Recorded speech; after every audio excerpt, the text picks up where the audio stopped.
Quando a gente pensa em transtorno bipolar, a primeira coisa que vem à mente, geralmente, são as alterações de humor, certo?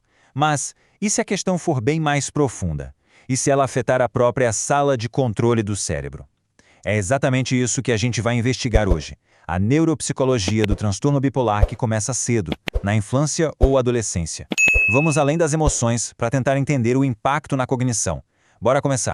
Bom, esse aqui é o nosso roteiro de hoje. A gente começa definindo o que é essa condição, depois mergulha no porquê de o diagnóstico ser um verdadeiro quebra-cabeça. Na sequência, vamos conhecer o tal CEO do nosso cérebro e ver como ele é afetado. Isso, claro, vai levar a gente a entender as consequências reais no dia a dia e, por fim, a gente olha para o futuro da pesquisa nessa área. Então vamos lá, começando pelo básico, ou pelo que parece ser o básico. Afinal, o que define essa condição quando ela aparece tão cedo na vida de alguém? A resposta, olha, vai bem além do que a maioria de nós imagina. Essa é a grande questão que vai guiar toda a nossa conversa aqui. Porque, como a gente vai ver, o impacto vai muito, mas muito além do que a gente consegue perceber só na superfície. A definição clínica é nosso ponto de partida. Basicamente, o transtorno se mostra por meio de episódios bem claros de mania, que é aquele estado de euforia e energia no talo, ou de hipomania, que é uma versão um pouco mais leve disso. Sintomas como euforia, uma sensação de grandiosidade, são essenciais para o diagnóstico. Agora a gente entra num dos pontos mais delicados. Como identificar o transtorno? E olha, isso é um desafio gigantesco, principalmente porque ele se parece muito com outras condições bem conhecidas. Esse quadro aqui mostra bem o centro do problema. Dá uma olhada na sobreposição.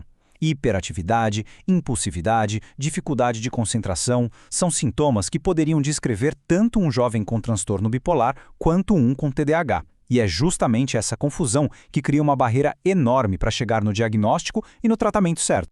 E o ponto aqui é que essa dificuldade não é só uma questão teórica, sabe? Um diagnóstico errado pode levar a tratamentos que não funcionam e atrasar o suporte correto por anos. E tudo isso bem na fase mais crítica do desenvolvimento de uma pessoa. O impacto é real. Certo. Agora vamos mudar um pouco o foco. Vamos sair do humor e ir para a sala de comando do cérebro. Pensa nas funções executivas como se fossem o CEO da nossa mente. É o sistema de gerenciamento que está no controle de tudo. Em termos mais formais, as funções executivas são esse conjunto de habilidades de alto nível. São elas que permitem que a gente defina um objetivo, crie um plano para chegar lá e continue nesse plano fazendo correções quando alguma coisa dá errado. O mais legal desse diagrama é como ele quebra esse sistema em partes. Por exemplo, repara na memória de trabalho. Ela é tipo a área de transferência da nossa mente, onde a gente guarda informações por um tempinho para poder usar. Ou o controle inibitório, que é basicamente o nosso freio, o que impede a gente de agir por impulso. São essas as ferramentas que o nosso CEO cerebral usa para guiar a gente. Ok, então. Se a gente já entendeu o que são as funções executivas, a próxima pergunta é meio óbvia, né? Como é que o transtorno bipolar de início precoce interfere nesse sistema de comando todo? A pesquisa mostra que algumas áreas são especialmente vulneráveis. O controle inibitório, por exemplo, que é a nossa capacidade de não falar a primeira coisa que vem à cabeça, a memória de trabalho, que a gente usa para lembrar o começo de uma frase enquanto lê o final, e a flexibilidade mental, que ajuda a gente a mudar de plano quando as coisas não saem como esperado. Até a velocidade com que o cérebro processa as coisas e reconhece emoções pode ser afetada. Mas olha, é super importante a gente ter essa ressalva em mente. A ciência ainda está montando esse quebra-cabeça. Não existe um perfil cognitivo único que se aplica a todo mundo. As pesquisas mostram tendências, claro, mas a experiência de cada pessoa é única, o que só reforça o quão complexo é esse transtorno. Ok, já falamos do cérebro, mas como é que esses desafios cognitivos se manifestam no dia a dia de uma criança ou de um adolescente? Vamos ver como essa história se desenrola na prática? É tipo um efeito dominó. As dificuldades nas funções executivas não ficam isoladas lá no cérebro. Elas aparecem de forma bem clara no desempenho escolar e de um jeito muito forte nas relações com outras pessoas.